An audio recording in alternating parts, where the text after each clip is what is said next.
All right, thanks, Carol, and thanks everyone for joining during these very strange times. Welcome to the first glimpse of many webcasts for our new course, Sec 488, Cloud Security Essentials. I'm Ryan Mickelson, one of the authors, and I'm going to actually MC this webcast. So I'll be asking a lot of questions to my fellow authors throughout this. So we're actually going to start by covering some frequently asked questions that we expect you to probably have coming into this. Like, for example, what is Sec 488? What's it all about?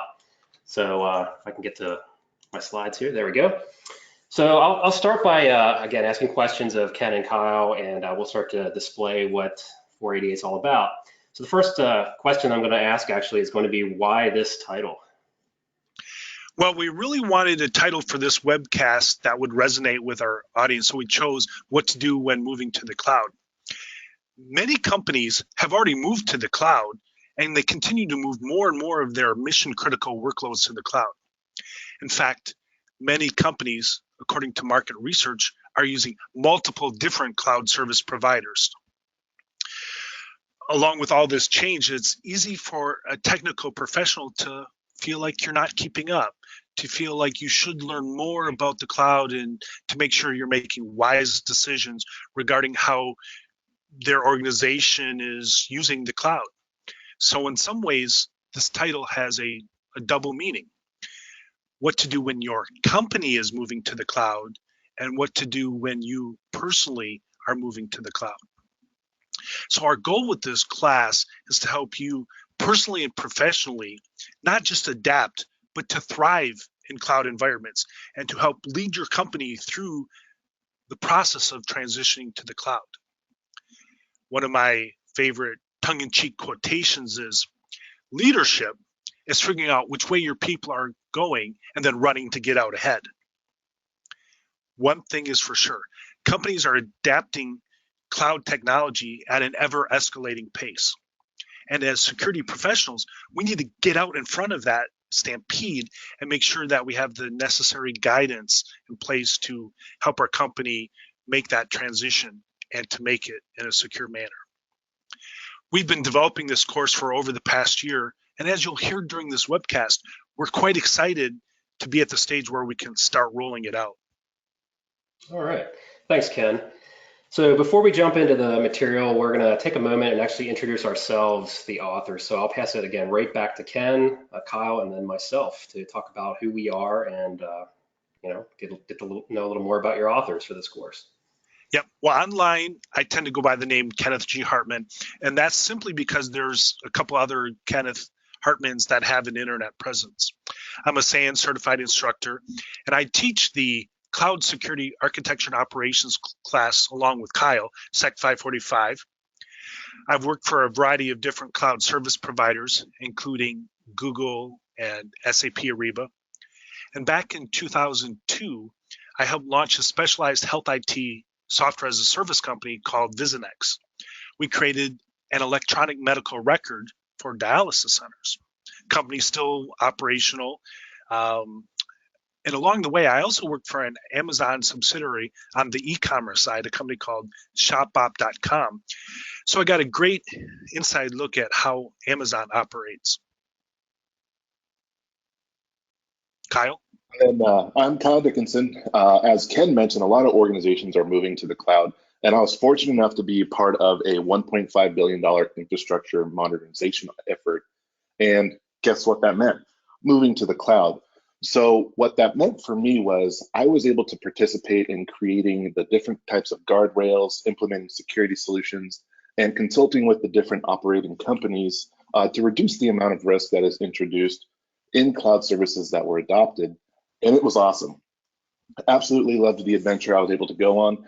And this postured me to be able to help speak to those and teach those what to do when moving to the cloud. As Ken mentioned, I also teach Sec 545, Cloud Security Architecture and Operations, and I've loved every minute of it, which makes being able to introduce Sec 488 that more exciting. Ryan, go ahead and take it away. All right, thanks, Kyle. So as was mentioned, I'm Ryan Mickelson. I'm currently an instructor for SANS as well as an employee for SANS. So when I'm not teaching right now, it's Sec 530, Defensible Security Architecture and Engineering. I'm supporting the Blue Team curriculum lead. So basically anything Eric Conrad and Seth Meisner have me do, I'm acting as a senior technical advisor for all things Blue Team.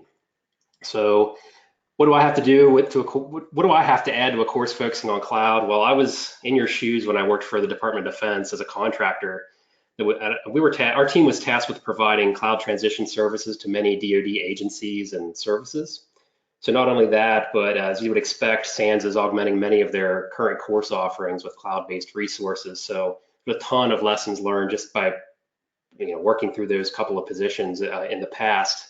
And we have to be moving to cloud, so I'm learning more and more about it as we go. So it's great stuff. I love just spreading the knowledge forward to potential students coming into the class. So that pretty much wraps up our introduction. So moving on to the next question here. Why another cloud class? What about SEC 545, as was mentioned earlier, the Cloud Security Architecture and Operations course? Well, stay tuned because SANS is coming out with a whole cloud curriculum, including classes on pen testing and digital forensic incident response.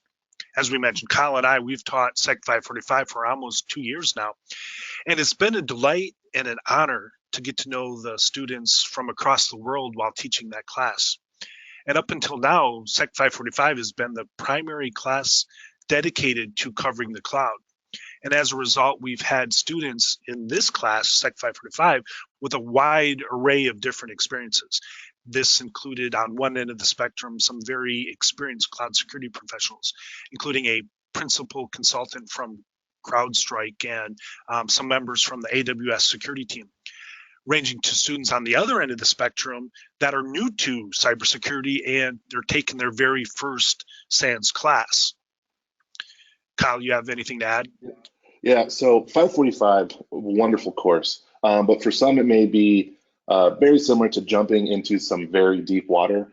And so 488 was designed to cover more of the essential knowledge that any student taking a cloud security course should have in place.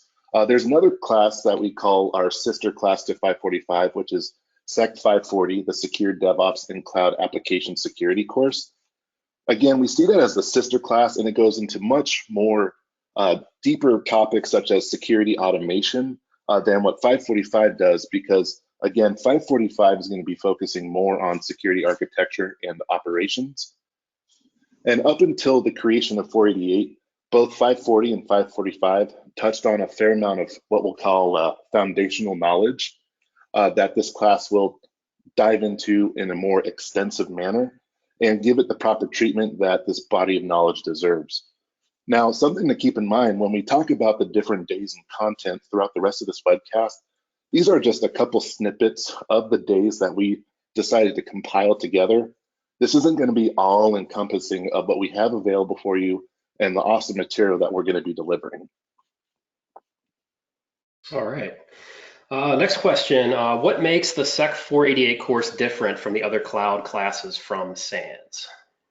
Well, to start with, some of the feedback that we received from SEC 545 is that students want a better sense of the similarities and differences of the multiple cloud service providers. But that's really not the purpose of SEC 545.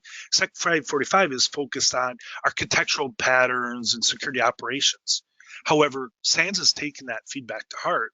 And what we're excited about SEC 488 is we've addressed that common request. While there are distinct differences between on-prem and the cloud, there's definite similarities with each of the different cloud service providers, albeit there are some different implementation nuances between the different providers. The metaphor that I like to use is to compare it with learning foreign languages. We all tend to take our native language for granted, and it's not until we start learning more than one foreign language that we really start to appreciate the similarities and differences amongst the languages. And it's very much the same with the different cloud service providers. If you only learn one cloud service provider, you might think, well, that's the only way to do things. However, if you're exposed to multiple different cloud service providers, you start to see patterns and conventions that are common across all of them. So while some classes might be analogous to, say, Spanish as a second language or conversational French, SEC 488 is more like and Introduction to Foreign Languages course. Okay, setting aside that metaphor, I think the biggest contribution that SEC 488 Cloud Security Essentials will make is that we teach students how to assess risk and to apply the appropriate security controls to manage that risk. Any significant change will introduce new risks, but in this class we draw upon a large body of knowledge created by organizations such as the Cloud Security Alliance, the National Institute of Standards, NIST, and even the cloud service providers themselves to form a foundational knowledge base that is necessary to securely operate in the cloud. Awesome. So final question for at least this slide here. So what will students learn in this course that will help them as they move to the cloud? I'm glad you asked that, Ryan. And I think that's what everyone wants to know. So without further ado, let's go ahead and jump into the course outline and explain how each day will deliver the relevant information that you, the students that attend 488, can apply immediately. Now, again, I prefaced it earlier. Keep in mind, these are snippets throughout the days that we have, not all encompassing. We will point out the different topics we hit on each day. So again, also, if you do have questions, please make sure to ask them when we have our Q&A session. So again, without further delay, Ken, go ahead and take it away.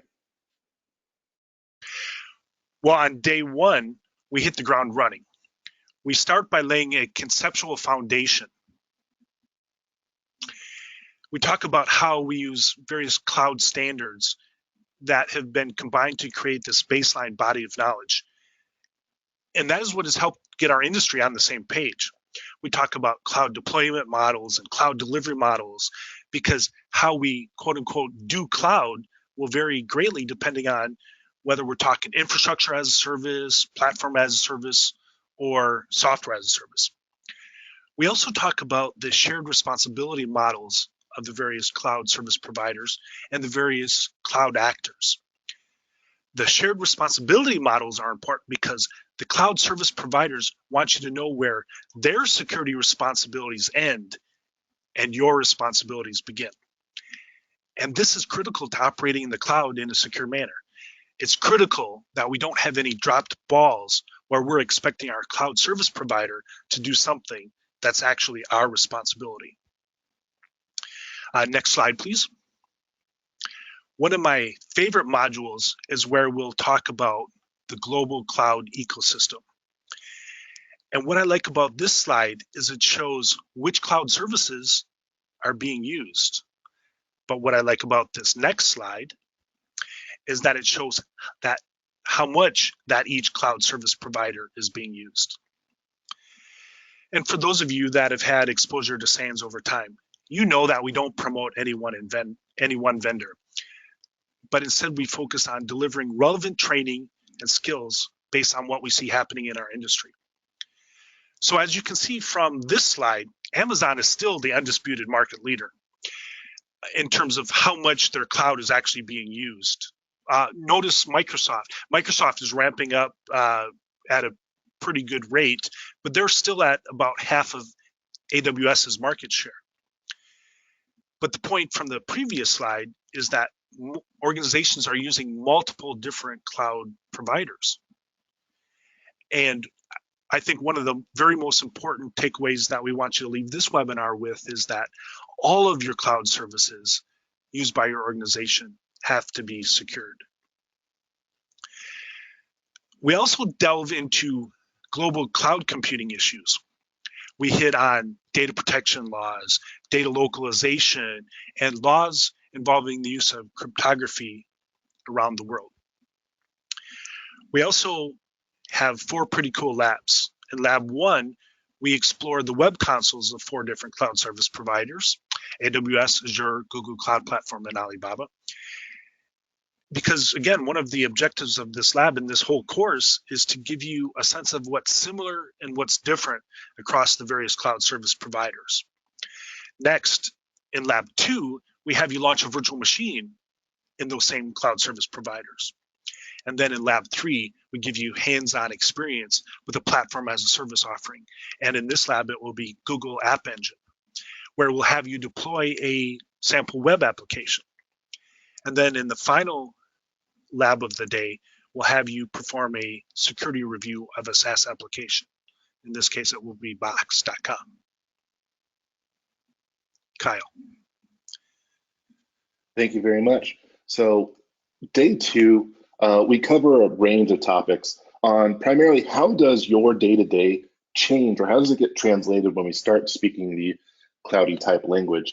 And so we'll go over how do we go ahead and secure the console, because what might not be familiar to some organizations is that everything is accessible through a user interface and also through some sort of software development toolkits, through the command line interfaces that these different service providers provide us to increase our adoption and create automations. So we'll talk about how we can secure that. And then identity and access management is a huge topic, and in my opinion, a very tricky one at that. So we'll cover more into identity and access management, and then we'll grow that information throughout the rest of the week. And we'll also talk about the different types of API calls that our security team should be kind of looking for or auditing to make sure that our teams are doing the right thing. Then we'll go ahead and talk about how we can create a hardened image.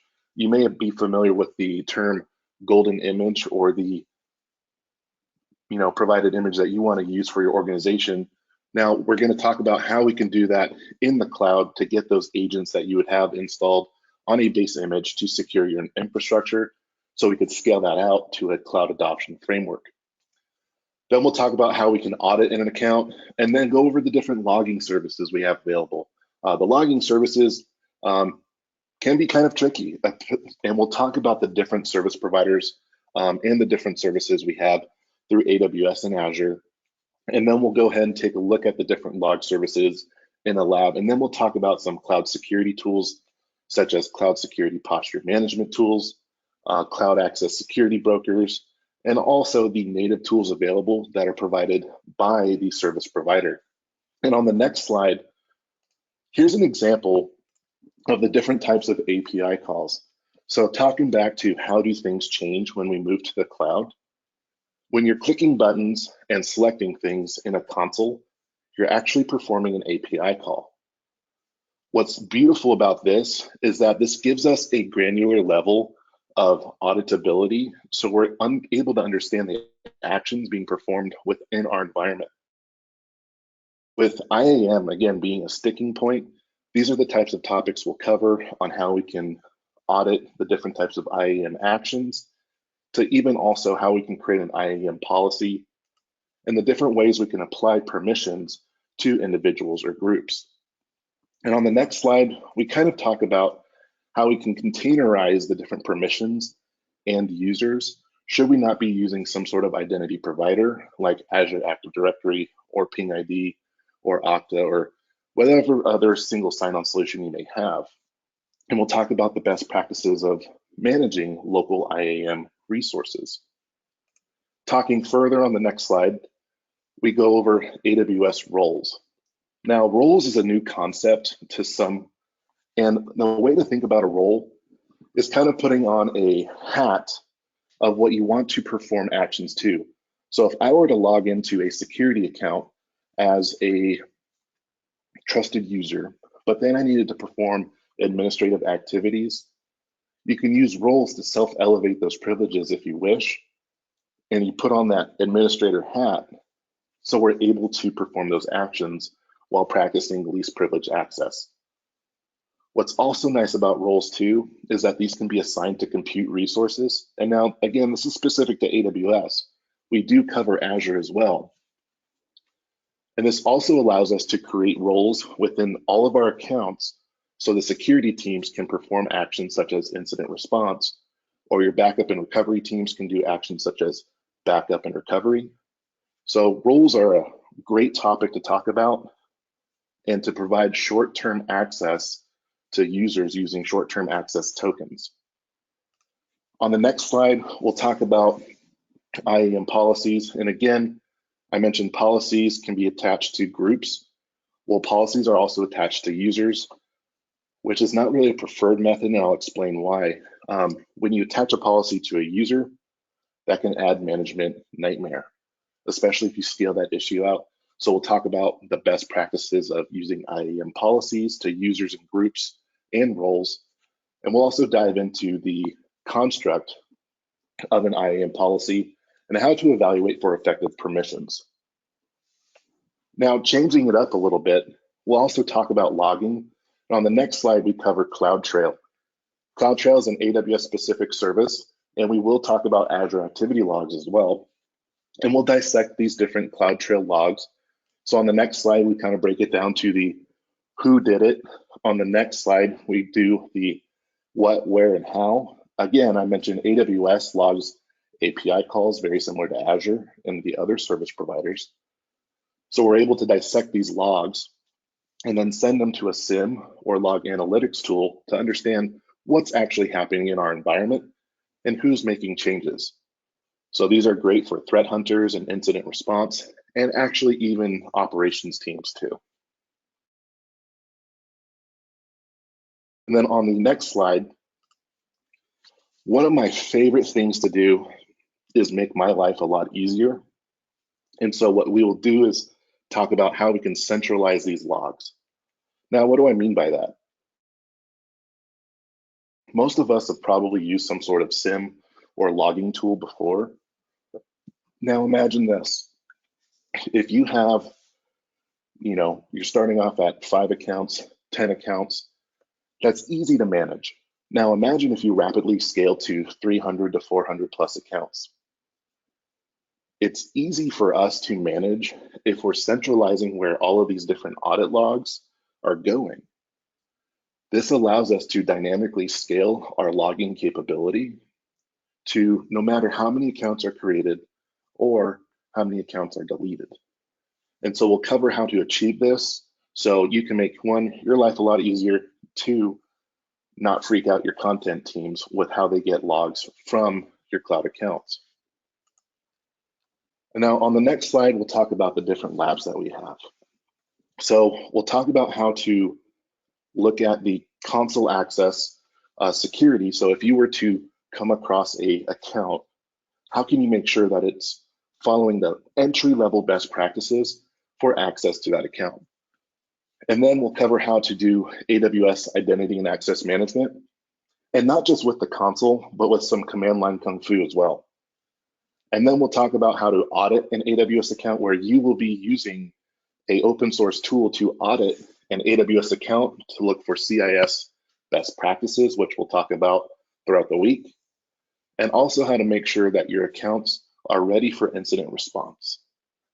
And then to round out the day, we'll explore the different logging services we have available to us in AWS and Azure. So we have a strong understanding of, okay, this is where we're going to go from here when we look at day 5, when we do a lot more meaty log review. All right, thanks, Kyle. So I'll continue on with day 3 here. So day 3 is all about the many application security nuances that cloud brings to the table. These nuances both aid your organization's security posture and, of course, in some cases, can make things a little riskier. So as you can see, there are a wide range of topics we'll cover, from application security itself to threat modeling to many techniques to further lock down your application's cloud components. Of course, as many SANS courses do, we reinforce what we learned through 5 labs and day 3. Sorry, Ken and Kyle, I win the lab contest for day 3. So anyway, let's continue talking about those labs. So the first lab of the day will actually conduct a miniature threat modeling exercise. The next lab will be managing authentication keys themselves. And about midday, we'll prevent secrets from being exposed to the public. I have a few slides coming up on that and what that's all about. We'll retrieve the previously written log data. Kyle was just talking about centralizing log data. Well, we're going to come up with a method to pull that log data out of various cloud providers to be ingested into something like, say, a SIM or something of that nature, being able to retrieve that log data and store it alongside our on-premise data as well. And finally, our last lab will be protecting data as it resides in our cloud provider's infrastructure. So that'll be the 5 labs for day 3. So what's a cloud discussion without talking about S3 buckets, which house sensitive data being inadvertently exposed? So if you look at these metrics from 2017, this is what is scaring many organizations from using cloud service still to this day. And for good reason, I suppose. A breach of this size can easily cripple or even shut down businesses due to the fines levied or simply the fallout from the now tarnished reputation. To be quite honest, you have to try to make these buckets accessible with all the warning Amazon gives you nowadays, but accidents do happen. So we will cover how to not be one of these organizations when we discuss securing your application and your organization's data across many vendor services, not just S3, of course, during this day of the class. So speaking of things we don't want to expose to the world or an attacker, up to this point in class, we would have talked about how users and applications authenticate with various cloud vendor offerings. One of the authentication techniques we cover is programmatic access, at least that's how Amazon touts it. That is where we have not usernames and passwords, but access and secret keys, API keys, service account keys. Of course, your vendors will all call them something slightly different. So applications will use these keys to authenticate to a cloud resource. These keys are very often stored somewhere, of course. Locations can range from locally in an on-premise system, locally in a cloud instance or virtual machine, or using a cloud vendor's role-based access or secrets management solution, which essentially means they're not stored locally on a device per se at all. So for the cases of locally storing these sensitive strings, because really that's all they are, we need to provide a way to ensure that these keys are not accidentally stored in a public resource. We'll talk about this, as Kyle mentioned earlier, we'll talk about CASBs or Cloud Access Security Brokers, which help with data loss prevention. A tool like Get Secrets can help prevent our users from accidentally pushing these keys, as well as sensitive personal data, proprietary information, classified data, or anything else deemed sensitive to a public repository. Here's what that tool Get Secrets looks like in action. Get Secrets can provide a developer from placing sensitive data that, for example, could potentially allow for a cloud account takeover out on GitHub for the world to see. As I mentioned earlier, we have a lab in which students will use Get Secrets to prevent exactly this. This is that third lab of day 3. We'll stop a rogue or a careless developer, which will actually be played by the student. So throughout these labs, the students are going to be having many different hats. We're going to be preventing the rogue user from uploading fictional AWS access and secret keys, as well as sensitive customer PII. In this case, it'll be fake social security numbers to a GitHub resource. So that's all I want to talk about with day 3. I do have a slide here talking about a workbook demo. We will circle back and do that. I don't want to interrupt the flow of the course. So we'll come back to the workbook demo right after Kyle speaks of day 4. Thank you, Ryan. And so day 4, again, we're going to be talking about different topics of how we can architect and make sure that our cloud adoption is going to be successful. So we'll talk about architecture considerations and then also the different types of well-architected frameworks that AWS has, as well as Azure's. So these are things that are, I would say, soft skills that we want to develop so we can make sure we're doing the right thing to follow the different tenets of the cloud, which we cover in day 4. And then we'll talk about segmentation and isolation, because when we move to the cloud, we are afforded the ability to segment and isolate different workloads or our QA, dev, and production environments. We'll talk about different ways we can do that. And then we're going to go ahead and dive headfirst into networking with VPCs. And I'll talk more about that when we cover the different labs that we go over. And then patching. I know patching isn't the coolest topic ever, but it becomes a tricky topic when we move to the cloud. And we'll talk about the reasons and considerations of how we can do patching successfully, and then how can we create our images, and how can we provide those images for all of our development teams to consume.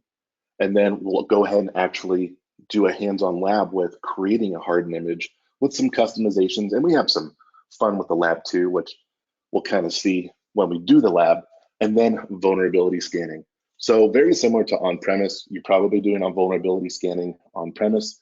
How does that change when we move to the cloud, especially when we introduce isolation and with the different types of deployment models we have when we move to the cloud? There might be resources that are isolated out on the internet and not accessible through a VPN or back to our on-premise infrastructure.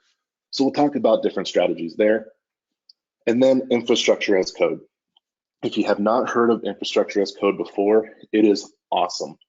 And we'll dive into the different technologies that both the native services within the cloud provider give us to do infrastructure as code, and then also the security benefits when we do move to an infrastructure as code type methodology.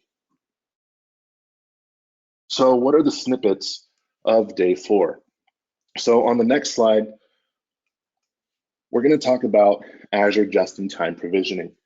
I mentioned, what if you had a virtual machine that otherwise you wouldn't have access to, but it's sitting out there on the internet? How would we want to manage that? Well, you're probably going to use SSH or RDP. Now, I'll tell you what, having SSH or RDP to your virtual machines open to the entire internet, not really a good idea. And so we'll talk about how Azure Just-in-Time allows us to make this so you submit a request, Azure Firewall opens those ports up after it's approved for a duration. And then once that duration is over, it shuts down those ports. I have firsthand seen virtual machines get compromised because their security groups permit RDP or SSH to the entire internet. And so Azure Just-in-Time allows us to do this using Azure Firewall as well. Now, the next service that we have available to us within Azure on the next slide is Azure Bastion Host. Now, Ken kind of planted the seed when he mentioned platform as a service. Well, Azure Bastion Host is a service that is fully managed by Azure. Of course, you have to stand it up first, but it allows us to use a jump box, if you will, to our virtual machines within our virtual networks in Azure. Now, this is great because we only have to tell the security groups of our Azure virtual machines to accept connections from RDP or SSH from the Bastion host. And then we can, through role-based access control, permit who is allowed to actually access this Azure Bastion host to perform management actions within our Azure virtual machines. Now, one thing I mentioned is that for every Azure service or AWS service, we're going to find and talk about the differences or comparable services that a service provider will have. So on the next slide, AWS offers what they call a QuickStart. Now, QuickStarts leverage what we'll call infrastructure as code because this uses a service called CloudFormation. And what this QuickStart allows us to do is deploy a Bastion host into an existing or brand new virtual private cloud for us to use as a jump box to our virtual machines, or in AWS, they call them EC2, which is short for Elastic Cloud Compute. So we can secure access to our running instances so we do not have to provide RDP or SSH access to the entire internet. This is a good example of how for each service we talk about in one service provider, we'll talk about a comparable service in another, so you can make an informed decision when your organization decides to do a multi-cloud strategy. Now, on the next slide, I mentioned VPC for the AWS Bastion host. Well, VPCs can come into very beneficial methods for when we want to centralize connectivity. So this is an example of how we get into AWS networking. Now, what's great about VPC peering is that we can trust one VPC to another. And if you're familiar with networking terms, this can actually promote a hub and spoke model where our hub could host vulnerability scanning appliances or other resources that might need to be centrally communicated to, but you don't want to have them exposed with a public IP address. So we'll dive more into the different networking components of Azure and AWS. And on the next slide, we'll talk about the different considerations when you want to do VPC peering, such as what are things that will and will not work. We'll also talk about things you should look out for and plan for prior to looking to peer our different VNets or VPCs. And the reason why we want to have a planning phase is because if you've dealt with IP overlap is also a thing when we move to the cloud. So this is just kind of a little sneak peek of the different types of networking we talk about when we move to the cloud in 488. Now on the next slide, yes, Ryan beat me by having 5 labs in day 3, but you know what? Day 4 labs are pretty sweet in my opinion too. We'll talk about VPC peering and the different networking components to that. Then we'll go ahead and create our custom hardened gold image and the different services associated with being able to actually automate the maintenance of that golden image. And then we'll explore Azure Security Center, which is a native tool to Azure, which provides us different security components. And we'll talk about the different security components throughout the lab. And then, by far my favorite, we'll talk about Terraform, which is a multi-cloud infrastructure as a code capability. And it's actually not just for cloud services. They have providers for hundreds of different capabilities. But if we look to exercise a multi-cloud strategy, leveraging third-party tools such as this can help us out. And we'll talk about how we can start using Terraform. And we'll create an EC2 instance and a security group. And we'll dissect templates and then also talk about how we can introduce security into the creation of these templates. And if I'm feeling nice, I'll even show you how we're leveraging our lab environment using Terraform as well. So you can get a sneak peek of what's happening in the background to provide you, the students, the different tools for you to be able to leverage throughout the week.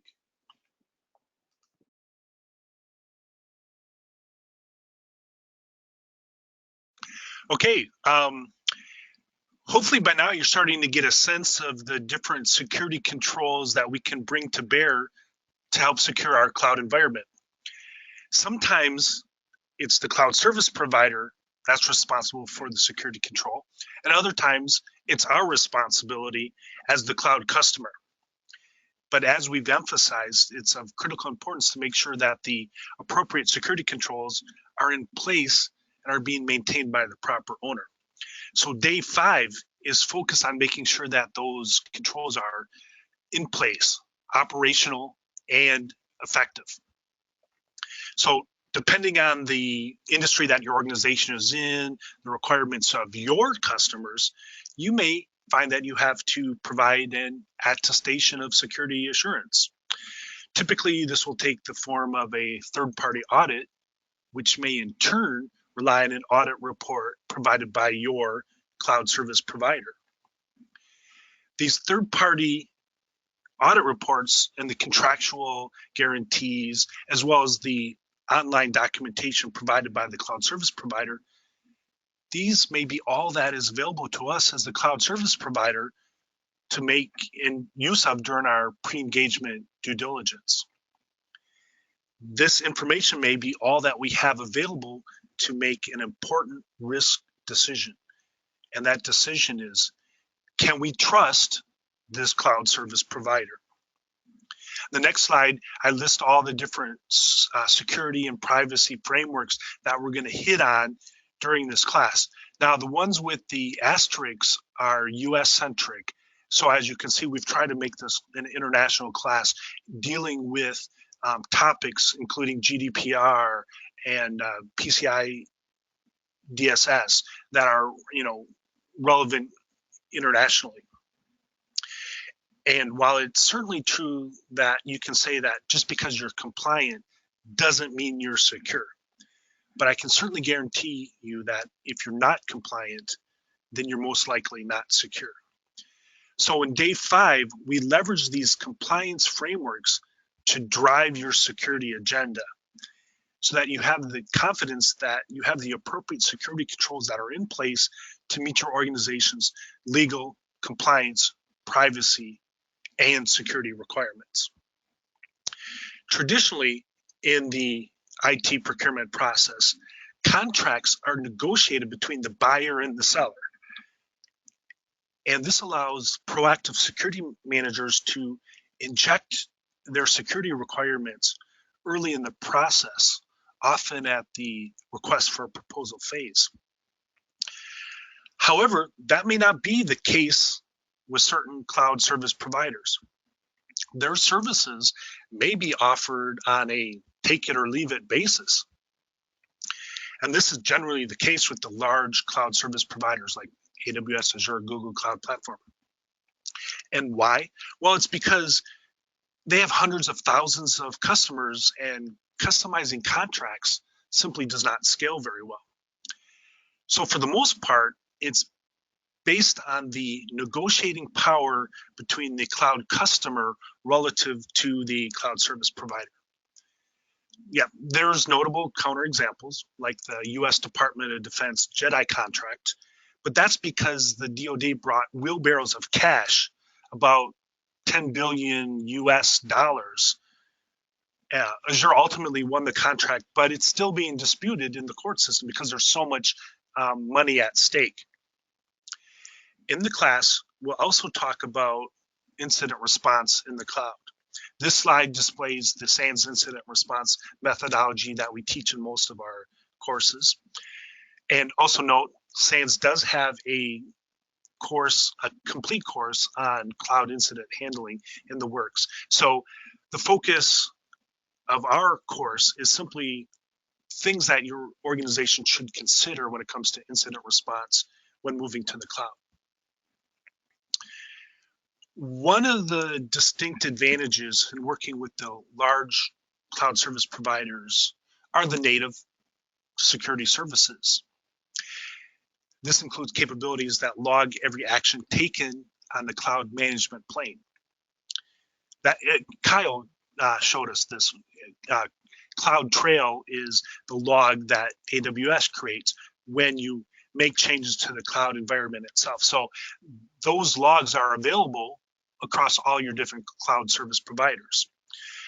There's also capabilities for log collecting any sort of log in cloud analytics capabilities, as well as threat detection services that leverage artificial intelligence as well as third-party data feeds.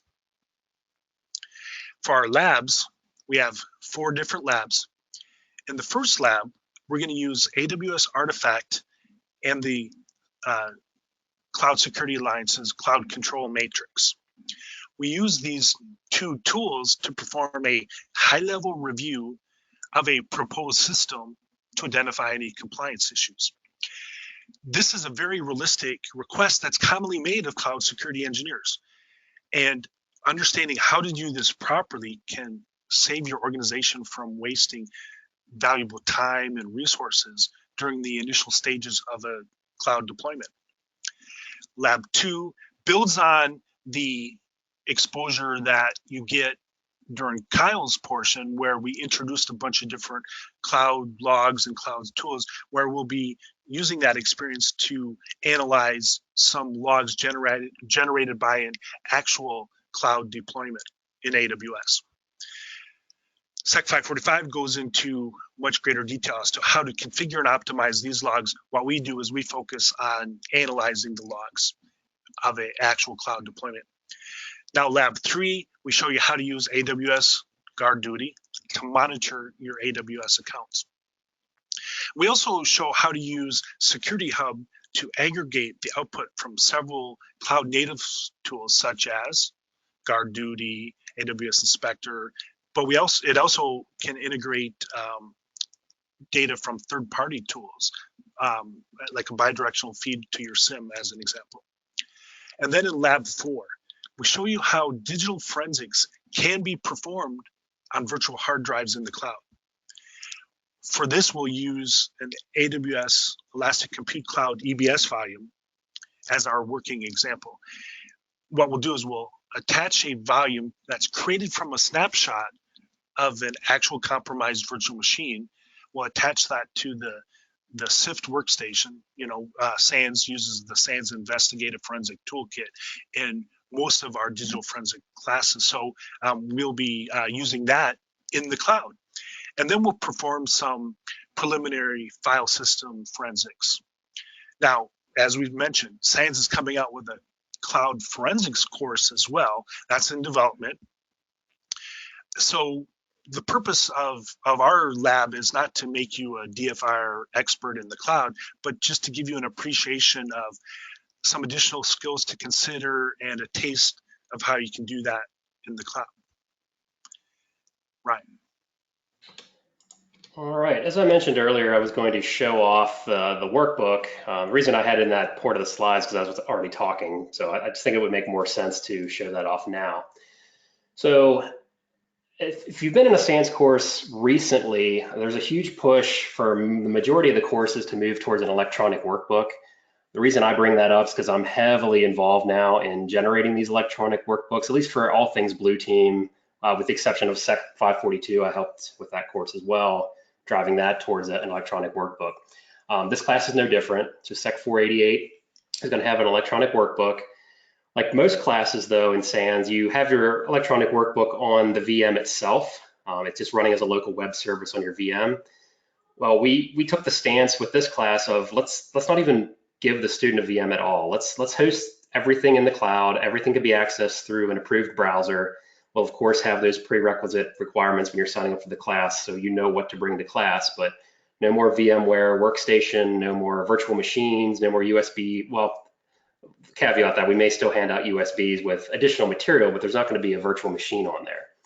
So this is hosted in AWS right now. So, but you're not going to be able to get to it because you're not a student and we didn't give you a password to get to it. This is essentially what it looks like. It's going to look totally different though when you get to class. We're going to be adding a lot more resources and a lot more things about the course throughout. But as you can see, this electronic workbook, we have all the labs in here that we're mentioning earlier, broken down by day. So all the, as you can see here again, sorry guys, day 3's, the clear winner here. But like the lab that I was just talking about, for example, it is completely housed in this electronic workbook. Every lab will have an introduction, what the objectives of this lab is going to be. Most labs will be able to stand alone, but some do require other labs to be completed first. So we break that out in the preparation portion here. And then we have a series of challenges throughout each lab.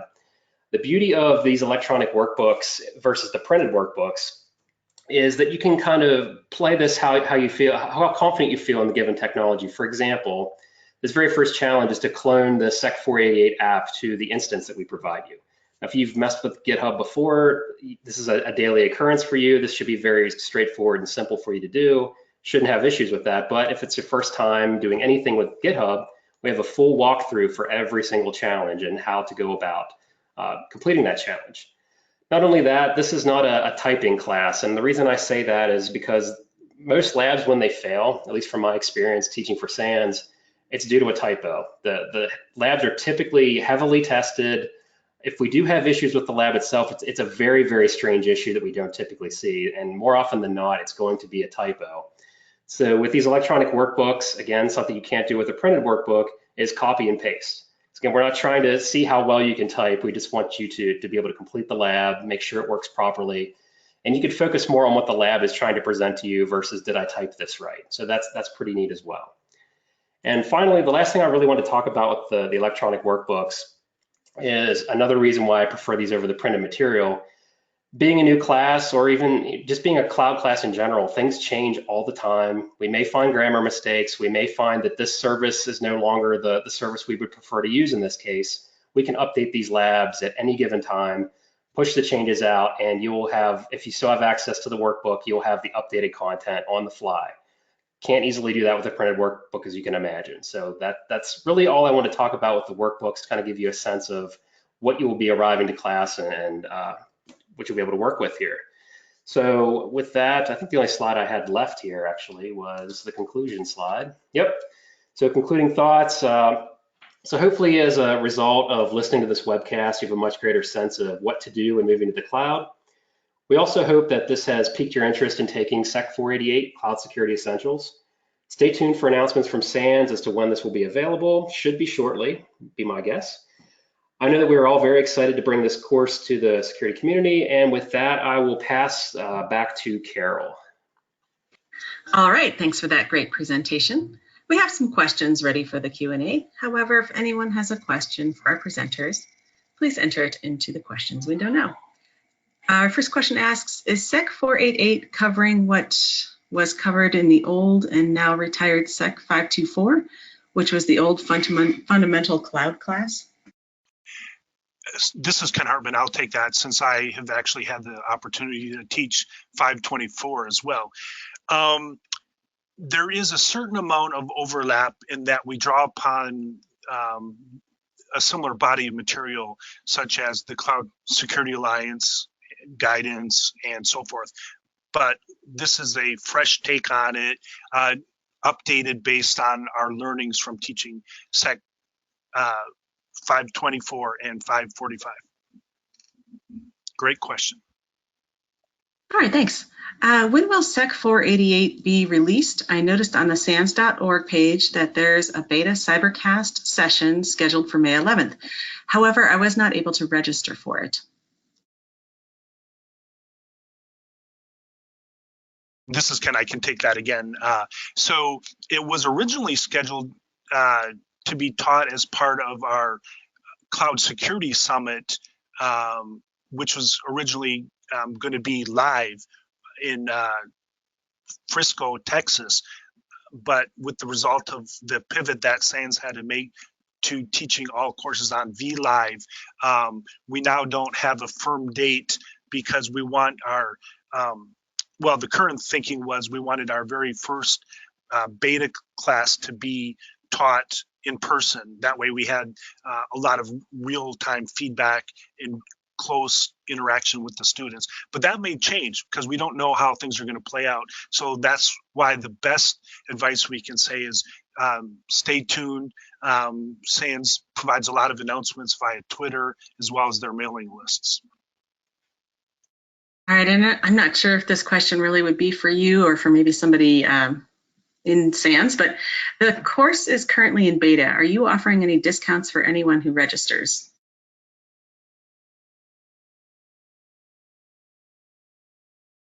Yeah, I think that's out of our wheelhouse.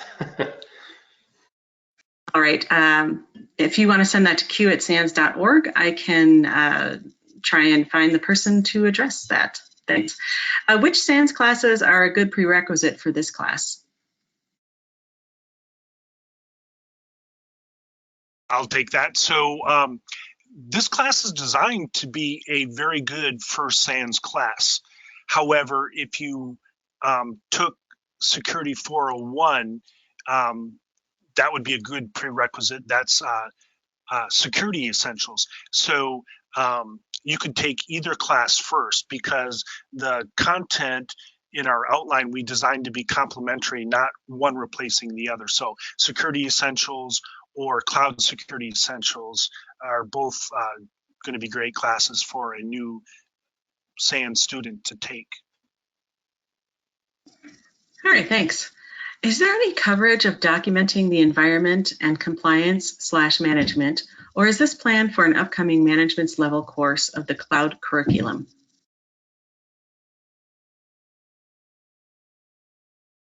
I'll take that. So we do cover the different frameworks of when you are moving to the cloud, and part of that is documentation, and then also how you can get a current state of affairs when it comes to the different regulatory compliance requirements you may need to adhere to, such as PCI, HIPAA, SOC 2. And we heavily emphasize CIS benchmarks to also just cover the gamut, since that is a good foundation of best practices, especially for organizations that might not have a regulated requirement such as PCI or HIPAA. But we do dive into that. However, I wouldn't say that is a main focal point for this class. And this is Ken. I'd like to add and kind of underscore what Kyle is saying.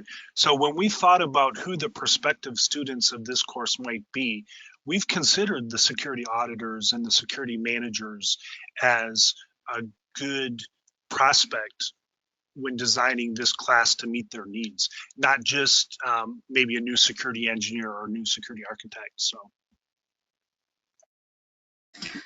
All right, thanks. When will be a cloud incident response course release? And it looks like they're also suggesting a webinar on cloud IR.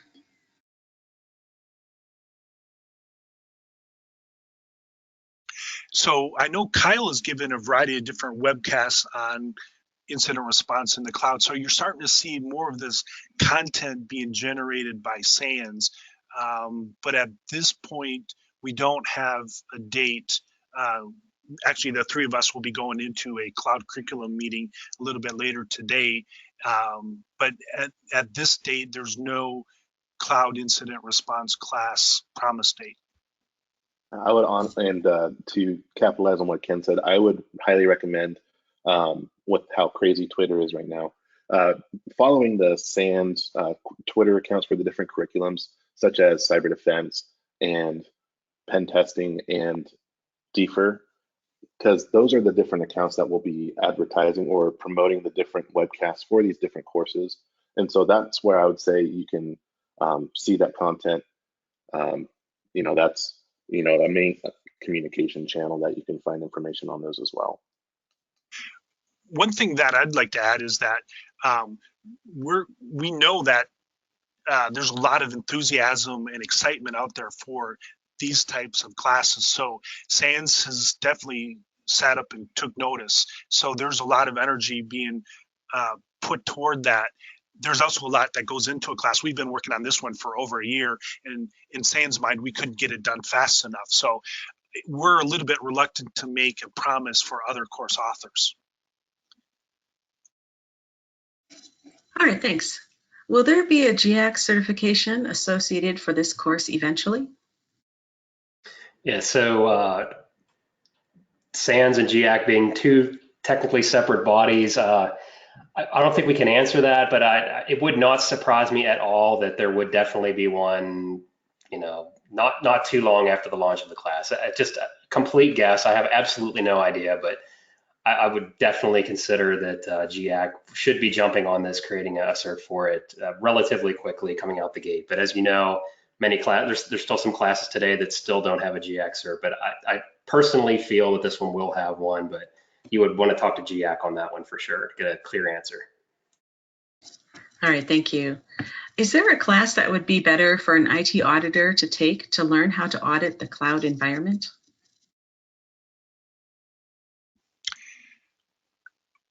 So I'm a big fan of the SANS course on the CIS critical controls.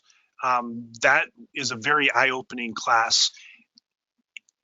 That said, you'd also want to consider SEC 488. Again, we've mentioned that we designed this class with the IT auditor in mind as well. So we're going to get fairly deep into all the various compliance frameworks that I showed on that slide. And it will be from the perspective of either somebody that does work with auditing cloud service providers, or that is a liaison to have their cloud environment audited. Many customers will actually build on a cloud service provider's infrastructure as a service offering and will then create say a software as a service or a platform as a service offering. So all of that has to be audited. We've incorporated that into the design of this class. Thank you. Would this be a course recommended for someone taking on a legacy cloud environment or more a clean onboarding scenario? I'll go and take that. I would say both. Whether your organization is starting to ramp up their cloud adoption, or you come across a cloud account and you go, oh my gosh, what is this thing? How long has it been here and how can we secure it? It goes both ways. And the reason why I say that is because throughout the labs, a lot of the infrastructure that you're provided, they're not going to be clean slates. These are what we're going to consider production environments. So there is that live feel to it. You're not going to be starting with a brand new account that has nothing in it. You're going to see users, you're going to see policies, you're going to see resources in there that create this lab environment. So it goes both ways, in my opinion. Because let's face it, there's been times where we maybe have come across a subscription or account that is a cloud account or subscription, and we may not have had a visibility into that. And so what do we do? Do we say delete the account and we'll start over? Absolutely not. And so that's why we want to focus on things that we could do to bolt on security and controls after the fact as well.